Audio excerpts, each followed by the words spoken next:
Cine de horror, 1972 y 1982. ¿Qué tipo de horror consumimos en la década de los 20 del siglo XXI? Saben los cinéfilos jóvenes que lo que se cuenta en el horror de ahora le debe mucho o hasta es igual al horror de hace 40 o 50 años. Para voltear hacia las películas que de repente olvidamos que están ahí, hacia las raíces de las historias que ahora nos hielan la sangre, es que en este episodio invité al crítico de cine y cabeza de Cinemanet, Charlie del Río.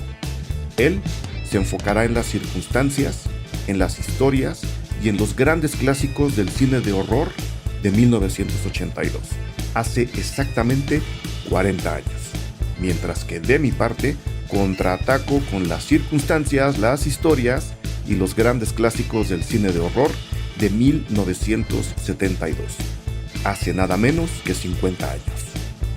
¿Cuánto ha cambiado y por qué el cine de horror desde entonces? Les invitamos a descubrirlo.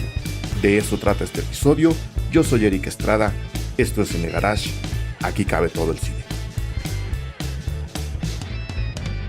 Charlie del Río, me da un enorme gusto recibirte nuevamente en los micrófonos Cine Garage. Sabes que cuando necesitamos subir el rating se te llama. Me agradece, me enorgullece que aceptes la invitación. Y pues nada, bienvenido para hablar de películas de horror de las viejitas, dicen ya por ahí. De las super viejitas. ¿Qué tal, Eric? Un honor, muchas gracias. Yo hago lo mismo en Cinemanet cuando siento que vamos bajos y digo, no, necesitamos a Eric que venga.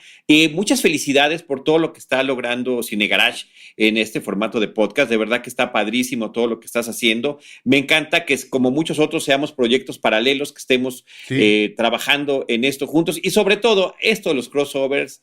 A mí me fascina, siempre me ha encantado que podamos estar, no solamente encontrarnos, como siempre lo digo, en las salas de cine, cuando lo hacíamos más frecuentemente, esperemos ya pronto regresar a esos encuentros, y, y aquí también en los micrófonos. Gracias, Eric, gracias por la invitación. No, hombre, al contrario, gracias a ti, y pues digo, no vamos a ahondar en los cebollazos, simplemente millones de gracias a toda la gente que nos escucha, millones de gracias a toda la gente que ha participado en todos y cada uno de estos podcasts. Y se me ocurrió, Charlie, que siendo el año 2022 algo tan raro como lo que está ocurriendo, entre que sí acaba la pandemia, entre que no, entre que estamos regresando a los cines y entre que no, entre que de repente entran cosas de terror a la cartelera y no lo son, y luego la gente dice, uy, yo pensé que esta película era de terror y no lo es. O sea, hay gente que está diciendo, ¿no? Que creían que El Hombre del Norte de Robert Eggers, incluso demandan que el Hombre del Norte sea una película de horror. Yo digo, a ver, ¿en qué momento se nos perdió la brújula del terror? Y decidí voltear hacia atrás. Y justo por eso te llamé, sabiendo que eres fan del género, sabiendo que además tu conocimiento del cine de terror es, además de una motivación profesional, es personal. Dije, ¿qué pasa si toda esta gente que ahora está emocionada con Midsommar y con todas estas cosas que están saliendo, le decimos, oigan, ¿por qué no volteamos un poco a las décadas anteriores? Y empecé a revisar listas y empecé a revisar cosas y dije, nada de décadas anteriores. Vámonos directo a las películas que están cumpliendo 40 años, películas de terror. Vámonos directo a las películas que están cumpliendo 50 años, también de terror. Y pues por supuesto vamos a hablarle a Charlie del Río para que nos hable de las películas de 1982, o sea, que efectivamente están cumpliendo 40 años en género de terror. Y ya aceptaste la invitación, Sí, Charlie. muchas gracias. Increíble y ridículamente específico, pero sí, muchísimas gracias. Y ciertamente, todo el cine que tiene que ver con lo fantástico me encanta.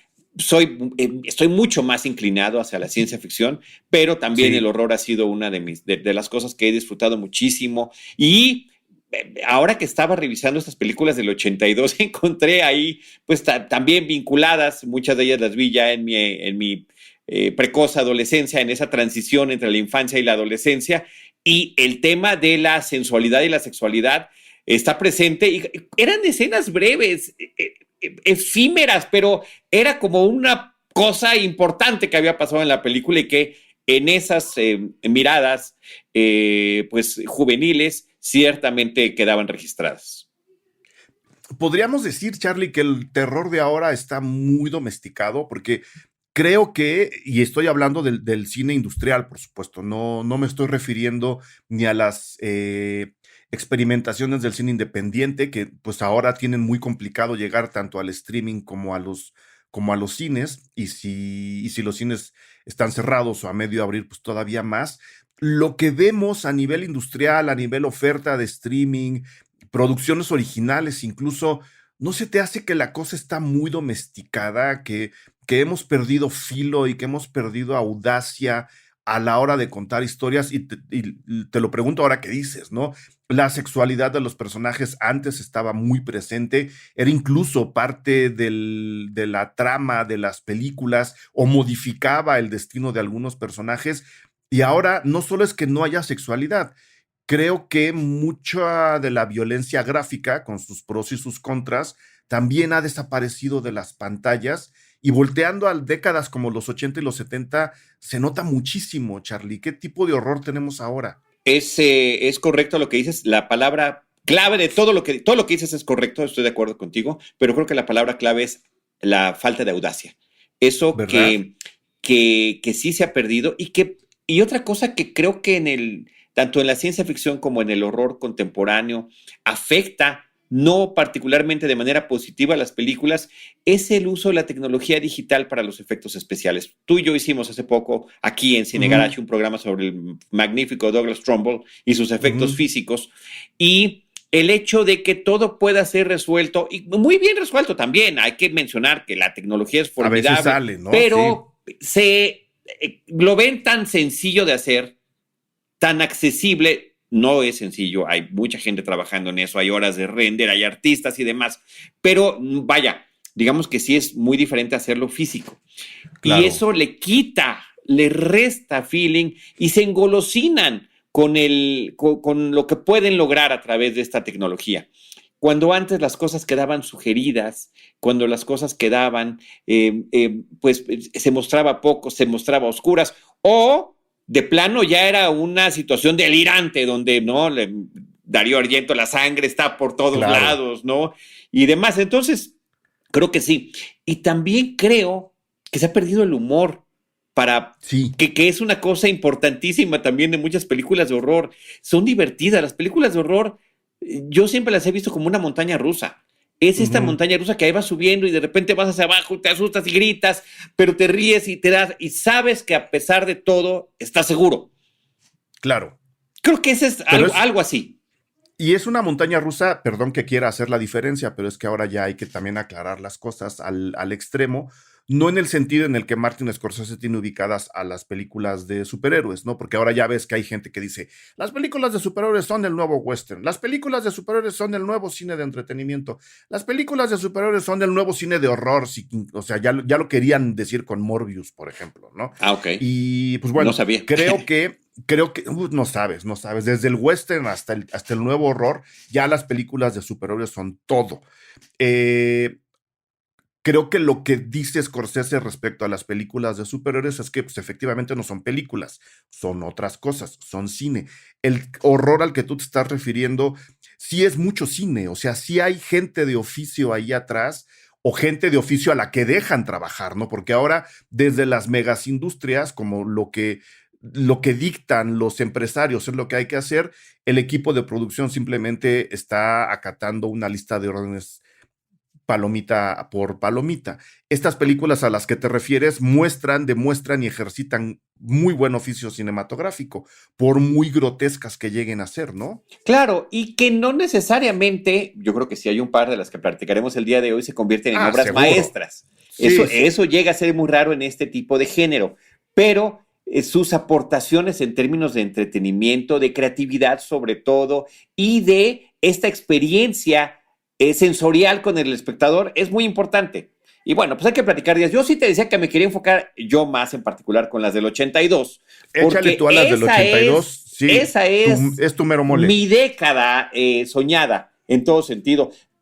Y no solo mía y de toda una generación, sino que además, pues también estamos viendo cómo hay una suerte de resurgimiento por esa época, como la que en su momento hubo, pues con los 50, ¿no? Y la Claro. idealización de los 50 en Back to the Future, ubicada en los 80, está los 50 idealizados, y ahorita ya estamos en una época en la que los 80 son esa época. Nos quedan a 40 años de Estamos a esa misma distancia, tiempo, ¿no? Sí. Yo me voy a enfocar entonces en las películas del 72, no porque las haya visto en cine, evidentemente no las vi, a ninguna de estas las he visto en cine, quizá una por ahí, ninguna no de las mientas que tienes ahora. El retrato de Dorian Gray, el retrato de Eric Estrada guardado en un closet, o posiblemente atrás en tu póster de Kill Bill. No quería decir que tengo 182 años, pero pues bueno, ya lo dijimos, ¿no? Muy bien. Pero tengo un gusto muy particular por el cine de gráfica violenta, ¿sabes? De explosión, el gore y todo aquello. Okay. Y en los 70 eso, el por shock. muchas razones, estaba presente el shock y la explotación. ¿En qué contexto ubicamos al horror de los 80, Charlie? ¿A qué contexto universal está respondiendo, en particular el del 82? Mira, ya era una época en la que, viniendo de una muy sólida producción cinematográfica de los 70s, en términos, estoy hablando de Hollywood, en términos de cine que pasó de independiente a comercial, de comercial a exitoso, de exitoso a blockbuster. Entonces está el tema de las secuelas. Las secuelas son ya una situación que se puede identificar como algo positivo o negativo. Creo que se puede ver caso por caso. O sea, en los 70 tuvimos la secuela del Padrino. Secuela y precuela, que por cierto, te anticipo, esa sí es una invitación a Cinemanet, porque tenemos que retomar ese tema que platicamos en otro espacio y que nos faltó hablar del Padrino 2. Con claro, ganas. Cuando quieras. Ya, al ratito que acabemos esto, te platico cómo va a estar la dinámica. Si la vemos con calma, es una especie de poltergeist gangsteril. Sí lo es. Entonces, hoy vamos a hablar de poltergeist, además. Si ¿no? quieres, podemos empezar con poltergeist. Yo, de hecho, quería empezar con poltergeist porque puede ser una suerte de síntesis de lo que estaba pasando. Por un lado, teníamos a un director extraordinario, fantástico y increíblemente exitoso, que desde Tiburón, Encuentros Cercanos, E.T. y Los Cazadores del Arca Perdida, se convirtió no solamente en una persona de renombre, sino en una marca. Entonces, Steven Spielberg empezó una trayectoria como productor ejecutivo, digamos que brindando apoyo a una nueva generación de cineastas. Pero también, poco lo que a él le tocó vivir, ¿no? Claro. Que a él lo recogían productores y le daban chance de filmar, él lo replica después en los 80. Que lo hacía Coppola y lo hacía George Lucas, que son amigos, todos son amigos de esa época. También Scorsese, por supuesto. Entonces sí, estaba esta parte, pero también quiero subrayar esta parte que se convirtió en marca, porque las películas anunciaban una película de Steven Spielberg, bueno, del productor ejecutivo Steven Spielberg. Uh-huh. Y Poltergeist, que es una película que dije Toby Hooper, es una cinta de terror que podría estar enmarcada en el universo de Steven Spielberg. La historia es de él es uno de los co-guionistas, él estuvo, y están todas las fotografías, estuvo presente todos los días de la filmación de la película, y existe misterio por resolverse entre quién dirigió realmente la película, si la dirigió Toby Hooper o si realmente la dirigió Steven Spielberg. O si se fueron turnando también, ¿no? Porque más que turnando, yo siento que este esfuerzo de colaboración sumó. O sea, la película sí la estaba dirigiendo Steven Spielberg, pero era su historia y había muchos elementos que son de él. Uno de ellos es la familia y el entorno del suburbio estadounidense clase mediero. El mismo que vemos en todas las demás películas y el mismo que se recoge, hablando de este éxito, de cómo los 80 resuenan hoy en día, en Stranger Things, en la serie televisiva tan exitosa de Netflix, que está ubicada en esa época, y son esos mismos chamacos y no son esas mismas calles y son esos mismos pueblitos o suburbios estadounidenses.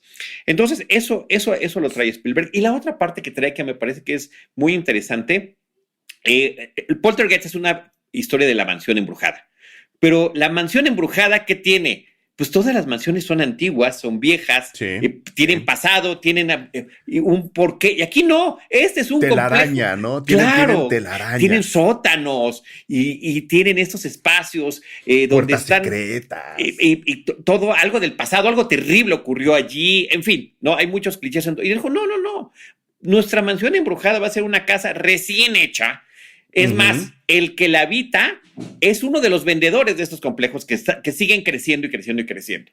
Entonces él se vino con su familia, viven tan lado a lado que cuando usan el control remoto de una casa y de la otra se cambian sin querer de canal porque tienen el mismo modelo de televisión, donde ya todo está parejito. Otra idea con la que Tim Burton jugaría más adelante, ¿no? Sobre esta simetría claro. entre lo que sucede en este tipo de hogares, idealizados a través del cine en la televisión.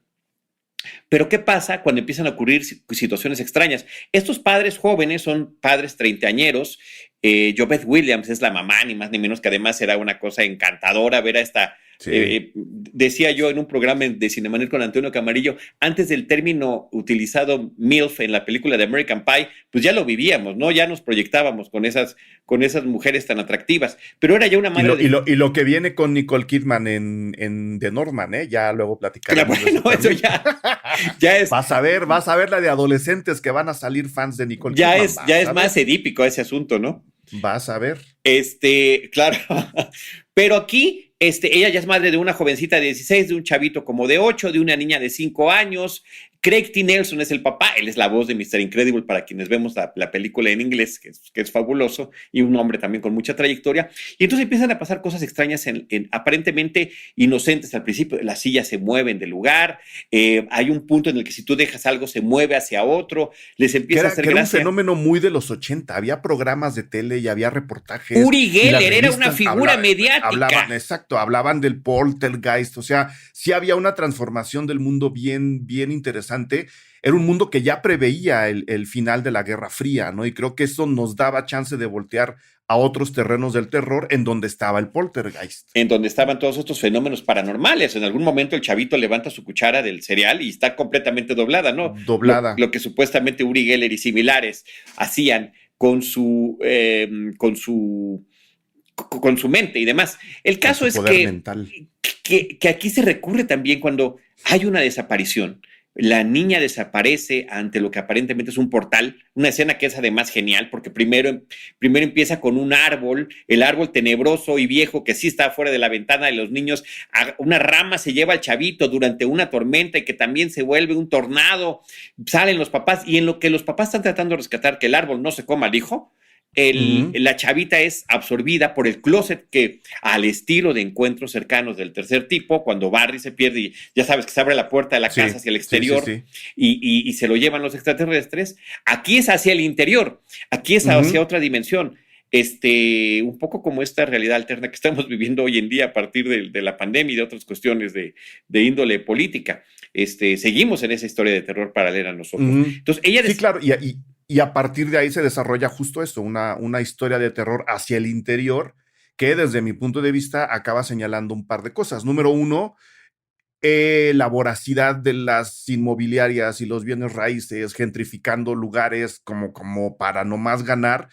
Y el otro, dejar claro que mucho del terror del siglo XXI y de finales del siglo XX de Estados Unidos, mucho del horror que ellos tienen que generar es repensar su propia historia, porque resulta que esta urbanización ultra, ¿sabes?, viva la clase media y aquí todo mundo gana, está encima de un territorio indio, lo cual metafóricamente da muchísimo de qué hablar, ¿no? Nuestro país está basado en los cadáveres de cientos y cientos y miles de personas asesinadas en la conquista del oeste. Totalmente. Pasa en California. Totalmente. Primero descubre que había un cementerio municipal, pero sobre ese cementerio municipal estaba este cementerio indio. Y entonces por eso era esta playa de seres y de situaciones extrañas. Un reclamo que venía arrastrándose tanto de los que fueron, se supone que los habían movido, pero no nada más movieron las lápidas. Todos los cuerpos estaban allá abajo y justamente en particular de esta casa. No, eso es un tema interesante. Y el otro es la tecnología. Eric, ¿cómo nos podemos conectar ahora con el horror? Entonces, el póster de la película que me parece sensacional es esta, y creo que hay como que explicarlo a las nuevas generaciones, lo que es el ruido de la televisión. Cuando el ruido blanco. La estática, cuando no hay señal. Pues ya eso no existe, ¿no? Con la televisión digital y con las plataformas y con el internet. se ponía en blanco, eran como rayitas, se acababa, ya sabes, con el himno nacional, que era lo último que se veía en la televisión, y entraban esas rayitas, la gente se quedaba dormida con las televisiones encendidas, y la niña toca la pantalla, ¿no? Desde ahí siente que hay una especie de comunicación con estas entidades del más allá. Eso me parece que era muy interesante. Fue muy ingenioso. Que fuera la televisión. Claro, fue muy ingenioso, es muy interesante que sea la televisión y las lecturas que le podemos dar ahora, ¿no? A las fosas sin nombre y todo eso, yo creo que resultan Bueno.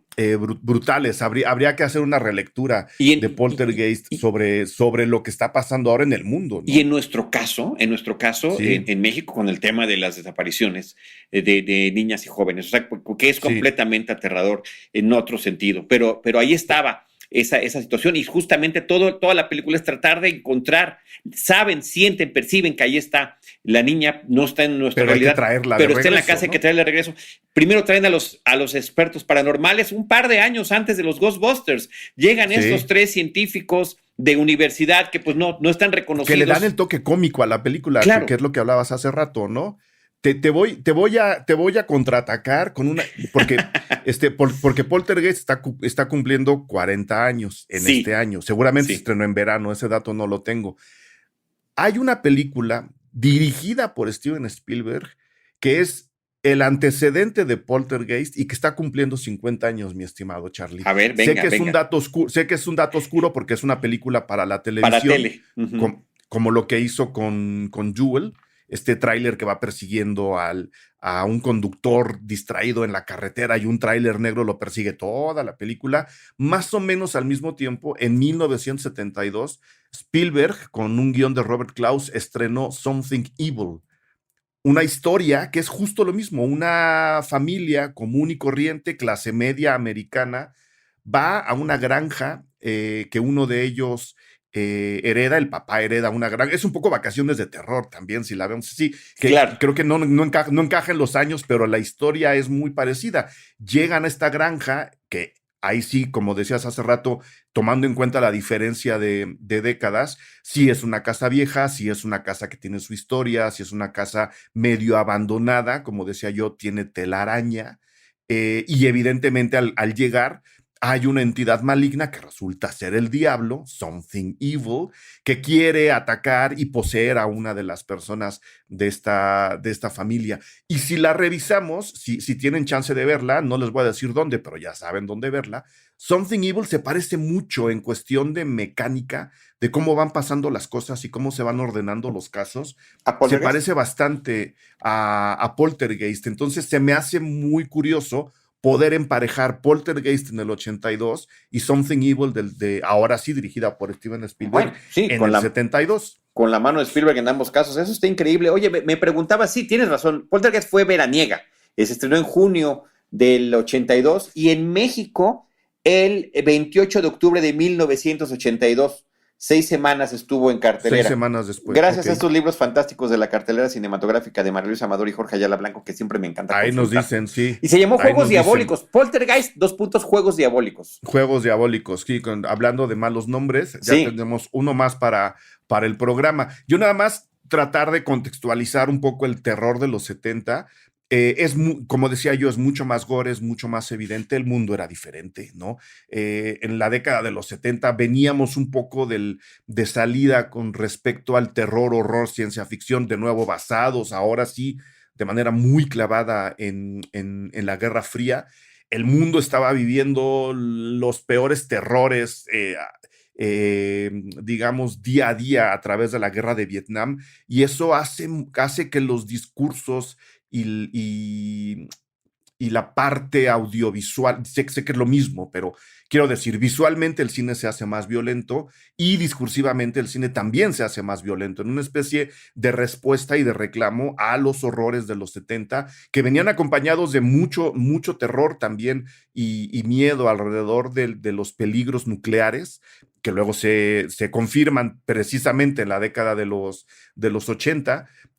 ¿Cuándo fue Chernobyl? ¿No fue 82? 80 y tantos, no me acuerdo. 80 y algo por ahí, ¿no? Se confirman 10 años después los temores del poder nuclear, digamos, usado para bien, que era una central como la de Chernobyl, no necesariamente armas nucleares, que era lo que más se temía en los 50, por ejemplo.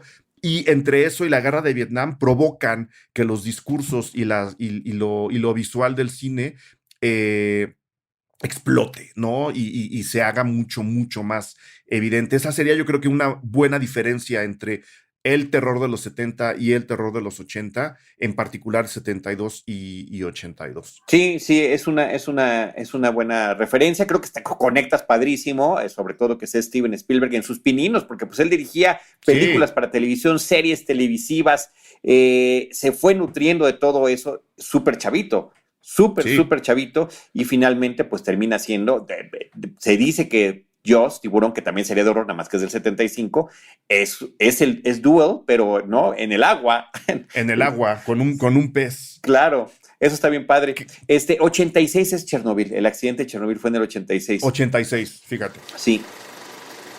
Les invitamos a suscribirse en www.patreon.com/Cinegarage. Al hacerlo, no solamente se vuelven parte fundamental de Cinegarage y permiten que este proyecto siga vivo y proponiendo cosas alrededor del cine, sino que podremos darles a ustedes una larga serie de recompensas que vamos modificando mes con mes. En esta ocasión, mil gracias a Jime Campos, Diego Hernández, Eric Sánchez, Fer Rosas Córdoba, Uriel Wong, Daniel Silva, Lourdes Brown, Citlali García, Carl Tanzer, Ana Jiménez, Héctor, Carlos Avendaño, Pedro Ángel, Óscar Castillo, Marco Flores, Olga Mateo Zainos, Dolores Heredia, Uriel Palomeque. Mil gracias a ellos y a ellas, a todos y todas ustedes.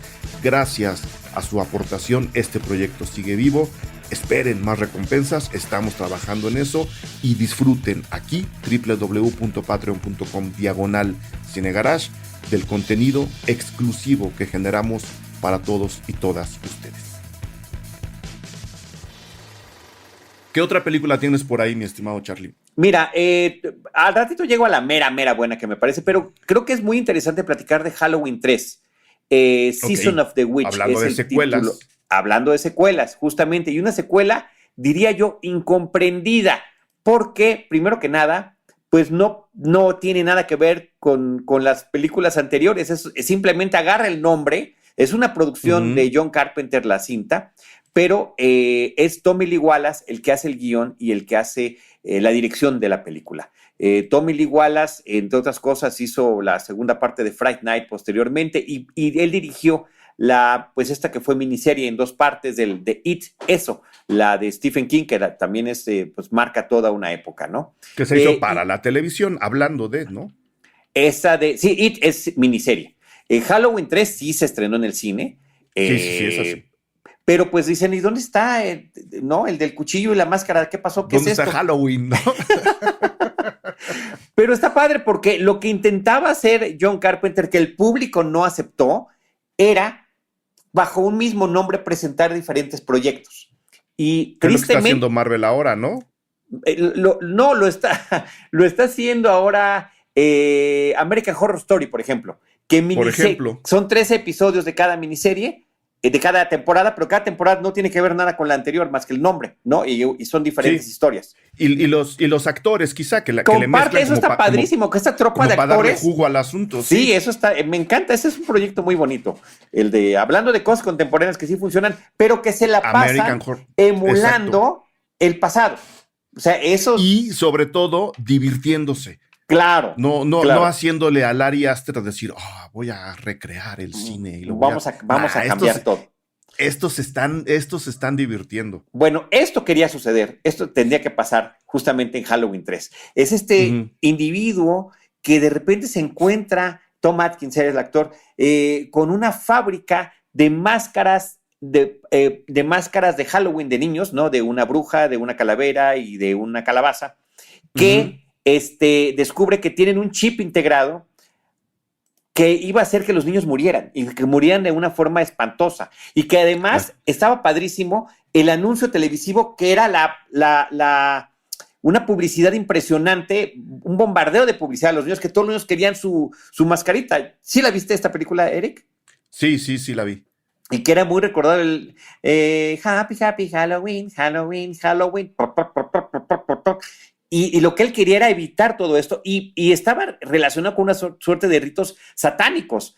Esta situación era tecnología y satanismo Y teoría de la entremezclado. conspiración, ¿no?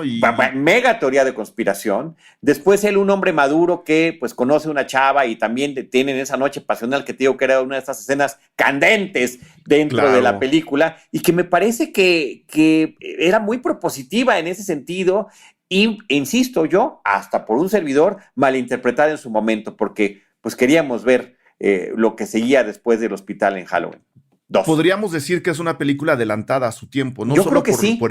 por el hilo que hiciste alrededor de American Horror, con lo que se pretendía con los productos de John Carpenter, sino precisamente porque ese terror que está proponiendo ahí sería ahora más que contemporáneo, ¿no? Tiene que ver con una teoría de la conspiración, tiene que ver con el desarrollo desmesurado de la tecnología, de la cual no siempre sabemos todo lo que tenemos que saber. Correcto. Lo saben las grandes empresas que comercian con eso, pero quien consume no.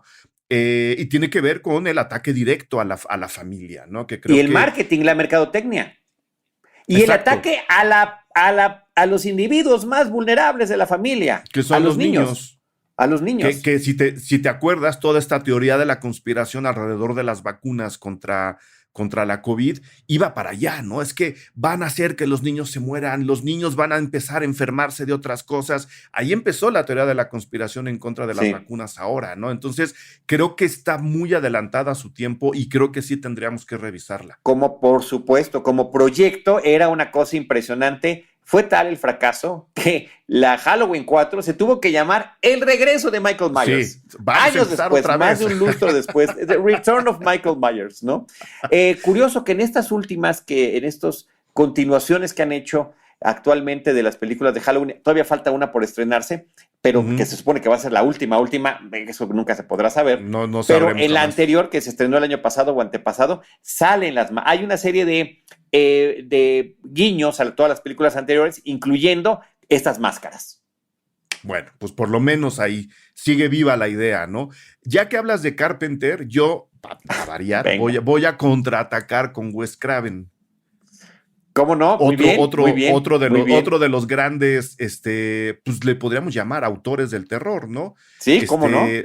Su película de 1972 no solo ha tenido nuevas versiones, sino que se volvió de culto, tan de culto, que una buena parte de blogs, de páginas de cine, de podcasts dedicados al horror o al terror, hacen referencia al nombre La Última Casa a la Izquierda, ¿no? Que se ha hecho varias veces, y creo que hay una serie de televisión por ahí en algún país perdido del universo. La Última Casa a la Izquierda, escrita por Wes Craven al lado de Ulla Isaacson, es, yo creo, uno de los grandes referentes del cine de terror de los 70, no solo porque tiene todo lo que acabo de comentar hace rato, no, esta violencia y esta explotación de sus personajes y en particular de los personajes femeninos, ¿no? Sí hay una violentación muy grande del universo femenino en la película, sino porque a la hora de plantear la venganza como desarrollo del terror, también nos mete en un terreno en donde no necesariamente lo sobrenatural está presente, pero sí nos dice en qué mundo estamos viviendo, que primero le pasa esto a estas chicas y luego la gente tiene que reaccionar como reacciona. La historia es elemental. Dos chavas se van a un concierto y viven, por supuesto, ¿no? en los suburbios de cualquier lugar, de cualquier ciudad de Estados Unidos, y a la hora de intentar comprar un poco de marihuana, se encuentran con una familia, con un grupo de amigos psicóticos que las secuestran y las van humillando y ultrajando de tal forma que terminan matándolas, y la familia, la madre de estas chicas es la que convence al padre de decir tenemos que hacer algo y van en busca de estos personajes justo para cobrar venganza de la muerte de las dos chicas, que de nuevo, si lo viéramos desde el punto de vista contemporáneo, tendríamos una relectura también bien tremenda. interesante de una película que está cumpliendo 50 años, Charlie. ¿A ti te gusta La última casa a la izquierda? Sí, y no solo eso, sino que además es la película que le abre camino a Wes Craven para incursionar también ya en un cine más comercial, digamos también más edulcorado, de alguna manera, pero que sigue siendo un realizador increíblemente efectivo. Esa película es poderosísima, insisto, en esos contextos contemporáneos que tenemos en México, pues aterran de distinta manera y no en la forma en la que pues nos gusta disfrutar este tipo de cine. Pero fíjate, para complementar lo que estás diciendo, me voy con otra película de Wes Craven, estrenada en 1982, un tanto cuanto olvidado, pero es The Swamp Thing. Antes de que vayas a The Swamp Thing, yo nada más dejar el nombre ahí, porque habrá quien no sepa quién es Wes Craven, o Craven, como le digo yo. No habría Scream. Claro. Y no habría todo lo que ocurrió post-Scream, secuelas, mercadotecnia, merchandising, películas que hacen referencia a homenajes, copias, parodias. O sea, la onda expansiva de Scream es, yo creo, muy similar, siendo terrores diferentes, porque Scream es del año 96, fíjate, es muy parecida a la onda expansiva de La última casa a la izquierda, nada más que una onda va para un lado y la otra onda va para el otro. De ese tamaño es el señor Wes Craven.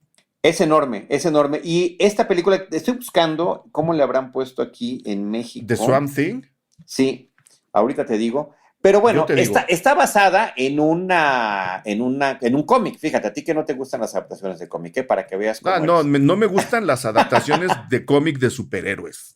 Vamos aclarando. Sí, pero de alguna manera, Something era una especie de monstruo héroe, ¿no? El monstruo del pantano. Es como le pusieron a la película. En México estrenó hasta el año siguiente, fíjate, hasta septiembre del 83, y solamente estuvo 2 semanas en cartelera. Pero bueno, era este científico que trabajando para una empresa en unos pantanos justamente, aparentemente muere y desaparece, se convierte en esta criatura del pantano, una suerte de muy útil, importante e interesante analogía sobre el daño que se le está haciendo, los ecocidios, el daño a la naturaleza, la metida de pata del hombre cuando está tratando de atentar en lugares donde no debería ni de meterse, etcétera, etcétera, etcétera, ¿no? Y llega a sustituirlo esta científica que pues era también un ícono de la belleza y de la sensualidad ochentera, Adrienne Barbeau, que tiene por ahí también, aparece, fíjate, en otra película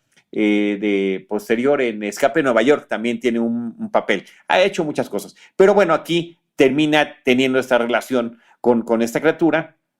Y me parece que en ese sentido la película es interesante. También hay la parte sensual con ella, que también está muy, muy ahí en mi corazoncito adolescente. Así como en La forma del agua, Charlie. Pues sí, más o menos. Se limitaban ahí en aquel entonces a la exposición frontal superior, exclusivamente. Pero pues ahí está esta película de Wes Craven, que a México llegó hasta el 83, pero que propiamente es de 1982. Hay que recordar que en aquellos tiempos tardaban en llegar las películas a México 1 o 2 años. O sea, hay casos excepcionales como el que mencionábamos de Poltergeist, que en 6 meses, en 6 meses ya estaba en nuestra cartelera. Que además yo creo que, tenía que ver mucho la manera como se distribuían las películas y el formato de las mismas, pero Poltergeist en octubre, como para Día de Muertos, no estaba mal estrenarla, no en verano, sino no, exacto, quedaba muy bien. Creo que también hubo ahí algo de planeación. Para Día de Muertos, ¿no? Sí. Ahora que hablabas de The Swamp Thing y las implicaciones sobre la destrucción de los ecosistemas, y hablar de eso a través del terror, que la gente cree que el terror nomás es espantarse y la ouija. No, o sea, las películas de terror de verdad traen discurso abajo y cuentan cosas tan interesantes como las que nos está diciendo Charlie. Por ejemplo, yo tengo, para variar, Mi Contraataque, una película que desde que se estrenó e incluso hasta ahora tiene un grupo grande de seguidores que ven en ella una especie de semilla de origen de los derechos animales y de hacer un poco lo contrario a lo que ocurrió con Tiburón de Spielberg, ¿no? Muchas de las campañas posteriores hacia la película decían, es que Spielberg nos dibujó a un monstruo que no existe, los tiburones no son así, y después de eso hubo una matanza terrible de la especie, una persecución sobre todo. Ven la rata asesina, que está cumpliendo Wow. 72 años, una película de Phil Carlson con guión de Gilbert Ralston. Ahora, y repito, muy desde ese momento, está vista como, oye, a ver, los animales también tienen sentimientos, los animales merecerían un poco más de consideración de nuestra parte, y en consecuencia la venganza y el giro violento que tiene esta rata en la segunda mitad de la película es incluso justificado. Ahí les va la sinopsis para la gente que no conozca. Ven la rata asesina, que es un nombre que parecería de comedia, ¿no? Sí, creo que en inglés nada más era Ben, ¿no? Y aquí Ben, es por la supuesto, explicación, la rata asesina. la rata asesina. Aquí tenían que decirle a la gente que iban a ver a una rata asesina. Además, no es ella sola, son muchas ratas. Un niño que luego revisando la película, yo dije, es que este es un poco lo de Déjame entrar.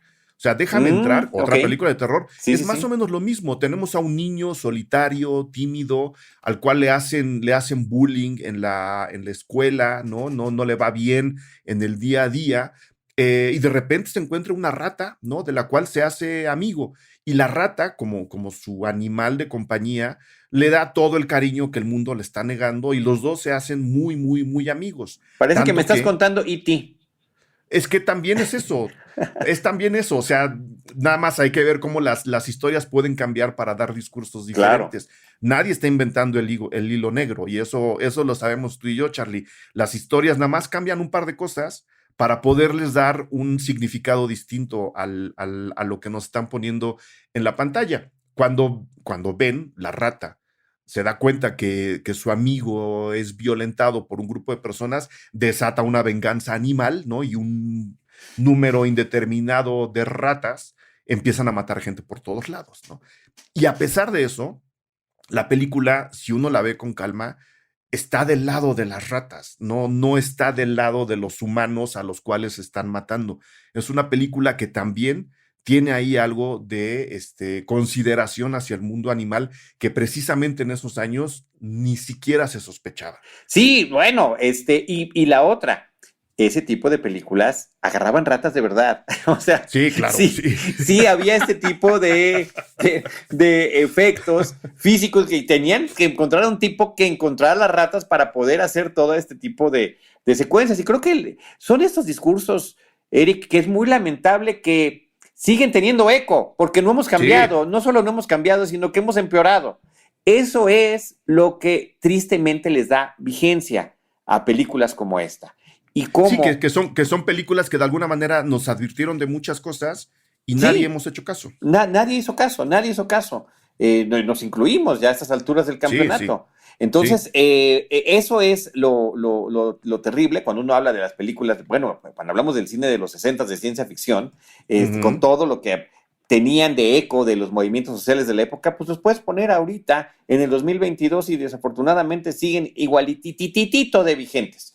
Entonces, Sí, es interesante. Ahorita que estabas mencionando, Ben, otra de las películas que traigo también recordar es la de Creepshow. Creepshow, ¿es del Creepshow 82? es del 82, es Wow. antología, son 5 historias y me acordé porque hay una escena de una de las películas donde hay como 20,000 cucarachas. Bueno, creo que el dato es que usaron 20,000 cucarachas para la secuencia. Ahorita insisto que se resuelve con las cuestiones digitales y demás. No, Claro. así era. Esto le da otra dimensión, de verdad. Una cercanía distinta, un feeling distinto, un peso específico a la película, a la forma en a la que reaccionas con ella. Pero bueno, Creepshow es de esa época, es una película que está basada en una serie de cómics también, Ujú, ujú. que están siendo adaptados para, estoy buscando dónde tenía mi nota de Creepshow, aquí está. Y que no nada más generó secuelas, ¿no? Es George Romero, a George A. Romero, el de los muertos vivientes, el que dirige la película, con historias de Stephen King, ni más ni menos. y con unos repartos. Adrián Barbeau también está en una de las historias, Leslie Nielsen, Ed Harris, ¿no? Con un repartazo, el propio Stephen King tiene algún papelito por ahí, Ted Danson, en fin, creo que son de estas que valdría la pena revisar, porque también tuvo impacto no nada más en secuelas, sino en adaptaciones televisivas. Tales from the Dark Side son como, o el propio Creepshow como serie, cosas que salieron a partir de esta visión con mucho humor. Son historias narradas con muchísimo humor y creo que eso es lo que le hace muy recordable. Y que habría que rescatar, ¿no? Que de hecho, hablando del humor, porque es una película que no sé si está bien ubicada como una comedia de horror. Yo cuando la vi y ahora que revisé partes, dije, ¿en qué momento la gente pensó que Blácula, el vampiro negro, era una película cómica? Cuando en realidad es todo lo contrario, ¿no? Blácula, de nuevo, en el contexto del 72, ¿no? A poquito menos de 10 años del asesinato de Martin Luther King, es parte de una movida fuerte de la comunidad afroamericana para rescatar su propia presencia en la pantalla, especialmente en un género en donde esa comunidad es castigada y explotada de maneras muy evidentes, ¿no?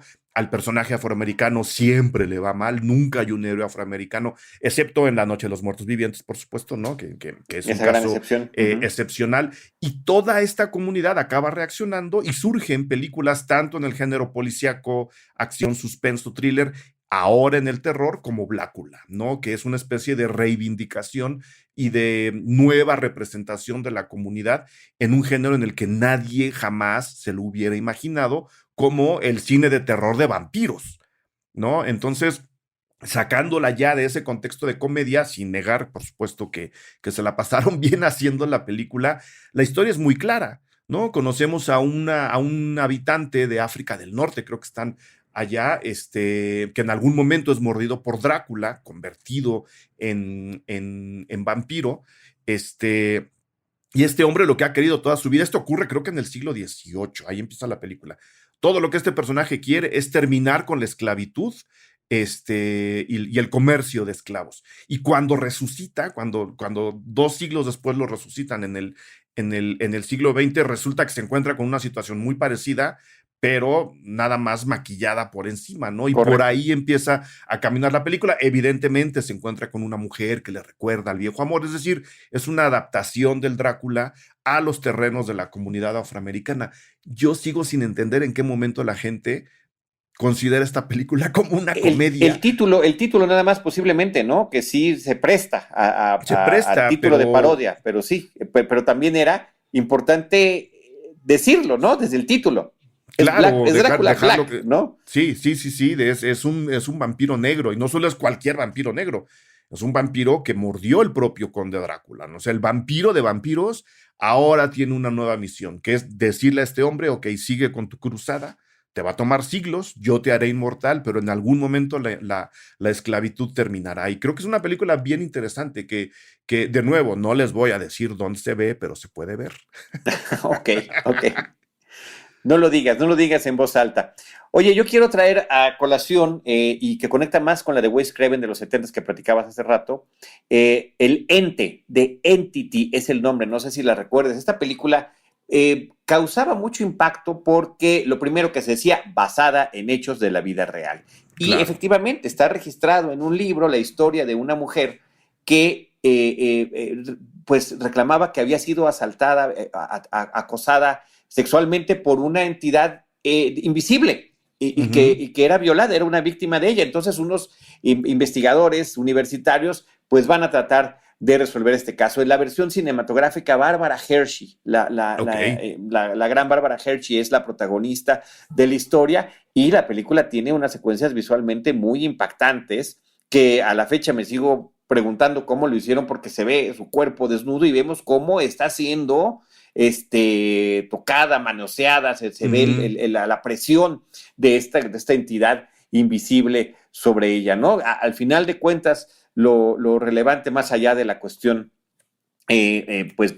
paranormal, fantasmal, etcétera, etcétera, está la cuestión de la agresión hacia las mujeres que se Claro. encuentran en estado de indefensión, ¿no? Yo creo que eso y pues sigue siendo un tema vigente. The Entity, el ente, es como se estrenó acá en México. El ente, algo sí le pusieron ¿No era algo el ente extraño. perverso? No, le pusieron el ente ataque El ente algo, ¿verdad? sexual. ¡Ah!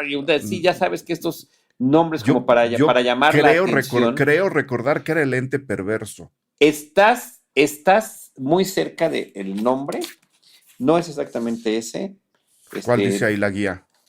Es que soy lento para encontrarla en la guía, ¿eh? El El ente, la amante del diablo, con signos de interrogación. Oh, no puede ser. El ente, la amante del diablo. Fíjate. Híjole. ¿Verdad? Sí. No, pues no. Entonces, no, el puro título pervierte Sí. el objetivo, la historia. Le da la vuelta al lado contrario, ¿no? Totalmente. Así que bueno, pues ahí está. El ente del 82. No quiero cerrar la plática en esta ocasión, mi estimado Charlie, sin irnos a otro gran clásico a nivel autoral también, que es Don Mario Bava, ¿no? Uno de los grandes del cine de, pues sí, terror, horror, suspenso, thriller, psicológico en Italia, Mario Bava, que en 1972 estrenó una película que aquí se llamó Cámara de Tortura, pero que el nombre original es Gli orrori del castello de Norimberga, o sea, los horrores del castillo de Norimberga, con Joseph Cotten y con Elke Sommer, que eran como las grandes estrellas de la década, esta oleada rara de coproducciones Italia, resto de Europa, Estados Unidos, y que se va al horror más tradicional, pero al estilo Mario Bava, que es un poco lo que decías hace rato también, ¿no? Muchas viscosidades, mucha sangre, ahora sí aquí tortura en primer plano, ¿no? Tal cual, porque, insisto, tenemos de nuevo a un heredero que llega a un castillo a reclamar la herencia del castillo y sin querer, porque además el personaje es bastante tonto, ¿no? Sin querer, resucita al viejo dueño del castillo, que creo que es su tatarabuelo, una cosa así, que en su momento quemó a una bruja, el dueño del castillo, el tatarabuelo de nuestro personaje, que por supuesto interpreta a Joseph Cotten, pues era un sádico y torturaba gente por placer y no más porque tenía tiempo libre, ¿no? En lo que se calientan las tortillas, voy a quemar una bruja y ¡pum! Quema una bruja, que es la que le lanza la maldición, de la cual luego lo libera su tataranieto. Y al liberar a este personaje, pues empieza a acosar a la gente que llega al castillo y que están con este hombre ahí, torturándolos, mutilándolos y sacando todo tipo de secreciones de sus bellos cuerpecitos. Entonces, si alguien está buscando terror de ese tipo, terror tradicional a la italiana, ¿no? Con Don Mario Bava al frente de todo mundo, vean Cámara de Tortura, que ahora sí en el nombre lo deja muy claro, ¿no? Sí. Que vamos a ver una cámara de tortura, ¿no? Una cama con clavos, mutilaciones, todo lo que vemos después en películas de la Inquisición, aquí tiene un mejor fin, que es un entretenimiento del cine de terror más tradicional. ¿Con cuál cerrarías tú, mi estimado Charlie? Bueno, nada más mencionaría que Tenebrae es de Dario Argento, que se estrena justamente también en el 82, al menos en Estados Unidos. Aquí llegó un poco más tarde, llegó 2 años más tarde, pero con la que tengo que cerrar es con La cosa del otro mundo, The Thing. Claro. Curiosamente, el título La cosa del otro mundo es el título del libro en el que está basada la película, que también fue adaptado en la década de los 50, y me parece que esta es una de las más grandes adaptaciones, de secuelas, pues, y adaptaciones cinematográficas. John Carpenter está a cargo de esta cinta, con este grupo de exploradores en la Antártica que a partir de un perro que viene siendo perseguido por unos noruegos, y que le estaban disparando y que no entienden qué es lo que está pasando, pues en el perro viene una entidad extraterrestre que llevaba milenios enterrada bajo el hielo y que había sido descubierta. Por cierto, que la película empieza con el platillo volador cuando llega a la Tierra, lo cual me parece que es increíble. La película funciona en todos los sentidos. Es buenísima. En todos los sentidos. Una estupenda fotografía. Tiene uno de los mejores efectos físicos que he visto, de transformaciones brutales, viscerales, gore, que hay en el cine. El manejo del suspenso es sensacional. Sí. El tema musical, ¿no? que son nada más unos cuantos acordes. Son que seguro también es de suficientes. Carpenter, ¿no? Sí, claro, y que son suficientes para que sintamos el terror. Y una historia que tiene que ver con la Guerra Fría, que tiene que ver con la paranoia, que tiene que ver con el terror al otro, que tiene que ver con el que, pues no sé si eres amigo o enemigo, o sea, no sé. Los contagios, Charlie, si le quieres poner así, ¿no? Bueno, quién está contagiado y quién no, ¿no? Exacto. Y que en una de las escenas más impresionantes de la película, amarran a varios juntitos y les empiezan a hacer la prueba para saber quién es exactamente, les hacen su quién prueba está de antígenos, contagiado claro, y sí, quién sí. no. Y no sabes si el de al lado de ti está ahí, que no sentíamos eso en la fila cuando nos tocábamos irnos a hacer, o sea, pues yo estoy aquí para ver si tengo, pero también el de atrás y también el de adelante, y creo que alguien allá ya tosió. Sí. Entonces, Eso. Y además, a nivel de suspenso, justo esa secuencia es súper intensa. Increíblemente intensa, brutal, visceral. Más visceral no puede ser. Yo la recuerdo cuando la vi en el cine la primera vez, o sea, salí impactado, horrorizado, y la verdad que es una película increíblemente disfrutable. Se hizo una secuela que pues ya usa los efectos digitales y que trata de justificar todo lo que vemos en la anterior, lo cual que yo creo que le resta, ¿no? Todo el tema de la verdadera intención que tiene. Kurt Russell está en el papel principal, me parece que lo hace fantástico. Yo creo que lo hace muy bien. Lo hace fantástico. Son esas películas que desde el póster te encanta, es un hombre se ve que está en la nieve con el traje para el hielo, nada más su rostro está irradiando luz, o sea, nada que pase en la película, pero que también te da una sensación de extrañeza de lo que estás a punto de ver. Película de ciencia ficción, película de horror, película de suspenso. De suspenso, es un thriller impresionante, y también con cualquier serie de parábolas que le queramos dar. Sí. Era de la Guerra Fría y ahora tiene que ver, mira, como bien lo estás mencionando y como pudimos encontrar inmediatamente un ejemplo reciente con los contagios y las enfermedades. Brutal película, sensacional. Sí, yo soy muy, muy fan de The Thing, y ahí está la invitación para la gente, para voltear un poquito a ese tipo de terror. Estas películas se pueden ver, se pueden encontrar, no son en ningún aspecto perlas ocultas, están ahí, y creo que para valorar, revalorar o incluso disfrutar más del terror que estamos viendo ahora, vale la pena, ¿no? Ver de dónde venimos, qué se ha hecho, qué no se ha hecho, cómo se contaban antes las historias, cómo se están contando ahora. Creo que la labor de la gente que le está entrando al terror, tanto de los que lo hacen como de quienes lo vemos, está de repente voltear no 10 años, no 20 años, sino 40, 50 años hacia atrás, y ver cómo esta no invención del hilo negro nos sigue dando oportunidad de contar historias bien interesantes y sobre todo, y ahí estoy completamente de acuerdo contigo, divertidas.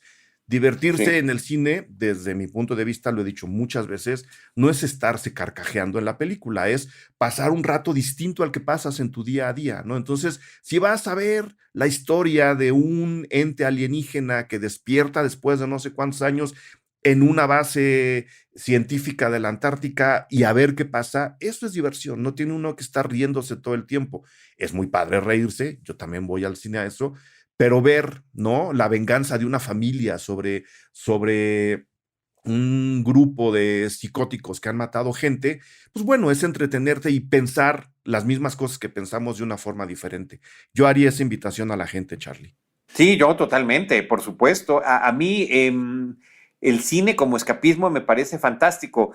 Escapismo que después te hace reflexionar y después te hace investigar y después, pero esas 2 horas que estás en la sala o que le dedicas a la película, para mí, esa abstracción, ese momento en el que estás allí con ellos, lo vives, lo percibes, me fascina. Por eso desde niño me encantó el cine.